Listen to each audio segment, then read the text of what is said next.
অপরাধী তাকে সহ এবং তার 2 সহযোগী 3টি বিদেশি পিস্তল এবং 153 রাউন্ড গুলি সহ গ্রেপ্তার হয়েছে। সেই বিষয়ে বিস্তারিত তুলে ধরার জন্য আমরা আজকে উপস্থিত হয়েছি।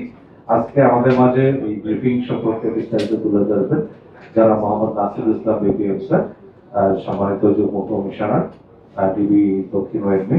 আজকে আমাদের মাঝে আরো উপস্থিত রয়েছেন যারা মোহাম্মদ মুস্তাক আহমেদ সরকার, ডিসি ডিবি লালবাগ বিভাগ। আমি শ্রদ্ধেয় যুগ্ম কমিশনার শ্রদ্ধেয় মোহাম্মদ নাসিরুল ইসলাম স্যারকে এই অভিযানের বিস্তারিত তুলে ধরার জন্য বিনীত অনুরোধ জানাচ্ছি। ধন্যবাদ। Thank you. প্রথমে আমি আন্তরিকভাবে ধন্যবাদ জানাই ইলেকট্রনিক এবং প্রিন্ট মিডিয়ার সম্মানিত সাংবাদিক ভাইয়েরা, আপনারা আজকে আমাদের এই মিডিয়া সেলে হাজির হয়েছেন।